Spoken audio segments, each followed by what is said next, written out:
Bienvenue sur Spamat, la chaîne qui te spamme de maths, Exoflash en 1 minute. On va résoudre cette équation fonctionnelle dans C2 de R, l'ensemble des fonctions de fois dérivables et de dérivées secondes continues. F de x plus y plus f de x moins y, c'est 2 f de x plus f de y. Très classique, on fait une analyse synthèse, on suppose que f est solution, on en déduit les conditions nécessaires. On va poser y égale 0, ça va simplifier des trucs, on va aboutir à f de 0 égale 0, très intéressant, la courbe de la fonction passe par l'origine du repère. Ensuite, avec x égale 0, on en déduit avec le même genre de calcul que f de moins y égale f de y pour tout y,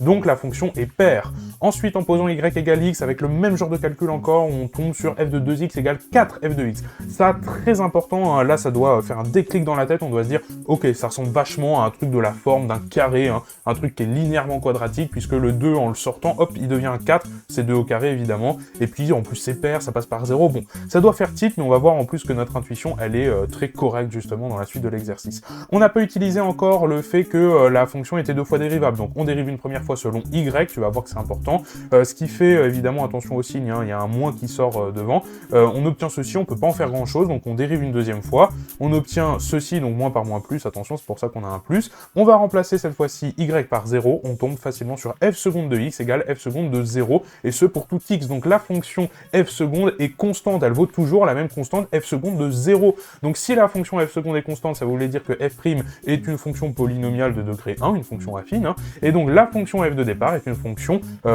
polynomiale de degré 2, donc de la forme ax carré plus bx plus c. On vérifie très facilement que c vaut 0, puisque f de 0 égale 0, donc il n'y a pas de constante additive, le b vaut 0, parce que la fonction est paire, et donc il reste juste le a, hein, la forme générale de la fonction f, c'est f de x égale ax carré, où a est un réel quelconque. On vérifie ensuite dans la phase de synthèse que ces fonctions-là fonctionnent justement, donc on réinjecte dans l'équation de départ, on montre très facilement, c'est vraiment très facile, je te laisse faire de ton côté, que effectivement ça marche bien, que ces conditions étaient suffisantes, et on a terminé. Si tu veux la correction complète et détaillée de cet exercice, c'est sur la chaîne YouTube de Spamat.